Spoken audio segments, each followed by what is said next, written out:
Attach বাথরুমে কিভাবে ওযু করতে হয়? যেহেতু ওযুর শুরুতে বিসমিল্লাহ বলতে হয়, আর বাথরুমের মধ্যে তো আল্লাহর নাম নেওয়া যায় না, বিসমিল্লাহ বলা যায় না, তাহলে আমরা কিভাবে অ্যাটাচ বাথরুমে ওযু করব? এই বিষয়টা কিন্তু খুবই গুরুত্বপূর্ণ।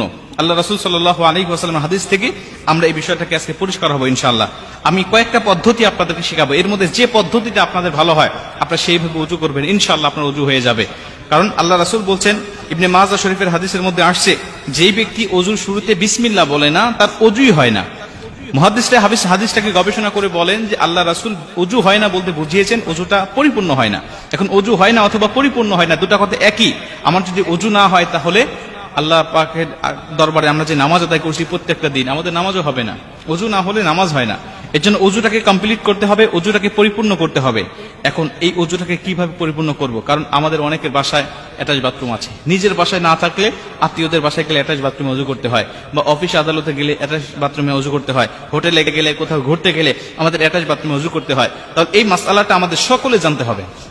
আমি আপনাদেরকে কয়েকটা পদ্ধতি শিখাই, এর মধ্যে যেটা ভালো লাগে আপনি সেটা করবেন। প্রথমত, যদি আপনার এই অ্যাটাচ বাথরুমে ওযু করার বিকল্প কোনো পদ্ধতি থাকে, বাহিরে কোনো ওযু করার জায়গা যদি থাকে, টিউবওয়েল হোক আর বাহিরে কোনো টেপ হোক, যদি এরকম বিকল্প কোনো পদ্ধতি আপনার আশেপাশে থাকে, তাহলে আপনি সবচাইতে উত্তম হবে বাহিরে ওযু করা। এটা যদি সম্ভব না হয় যে বাহিরে ওযু করার কোনো ব্যবস্থা নাই, তাহলে আপনাকে ভিতরেই করতে হবে।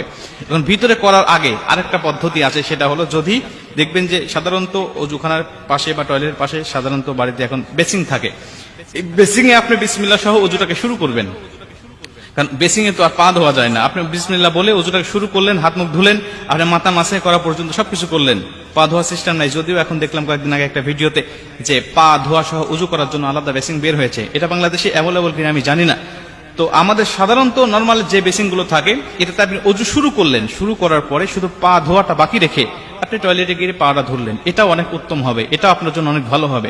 যদি এটাও সম্ভব না হয়, তাহলে আপনি 3 নম্বরে আপনি একটি কাজ করবেন, আপনার বাথরুমের যে টেপ আর যে কমোড, এটা হাই কমোড হোক আর লো কমোড হোক, এর মাঝামাঝি একটা কাপড় দিয়ে পর্দা দিয়ে দিবেন।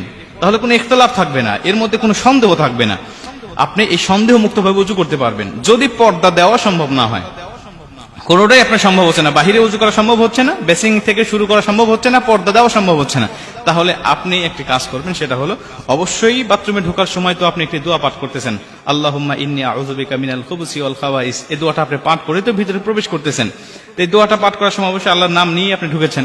ঢোকার পরে আপনি ওযু করার সময় অবশ্যই দিলে দিলে, যেভাবে আমরা টয়লেটের মধ্যে ইস্তেগফার পাঠ করি, এটা তো পড়তে হয়, আপনারা সকলেই জানেন যে দিলে দিলে ইস্তেগফার পড়তে হয় বিভিন্ন খারাপ জিন, বিভিন্ন খবিস খান্নাসের হাত থেকে বাঁচার জন্য।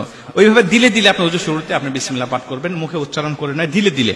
এরপরে ওযু থেকে বের হয়ে এসে, টয়লেট থেকে বের হয়ে এসে আপনি বের হওয়ার সময় দোয়া পাঠ করলেন, এবং বের হয়ে এসে ওযুর শেষে যে কালেমা শাহাদাতটা পাঠ করতে হয়, এই কালেমা শাহাদাতটা পাঠ করবেন। ইনশাআল্লাহ আশা করা যায় যে আপনার ওযুটা হয়ে যাবে। কারণ আমাদের এখন বর্তমান টয়লেটগুলোতে এত নোংরা থাকে না, পরিষ্কার থাকে। অতএব আপনি এইভাবে ওযু করলে ওযুটা হয়ে যাবে ইনশাআল্লাহ। তবে মনে রাখবেন, সবচেয়ে উত্তম হবে বিকল্প কোনো ব্যবস্থা করা। যদি না থাকে, তাহলে পরবর্তীতে আপনার ধাপে ধাপে যেটা আপনার জন্য সহজ হয়, এই সহজ পদ্ধতিগুলো অবলম্বন করে অবশ্যই ইবাদতগুলো করবেন। আল্লাহ পাক অবশ্যই আমাদেরকে ক্ষমা করবেন এবং আমাদের ইবাদতগুলো কবুল করবেন।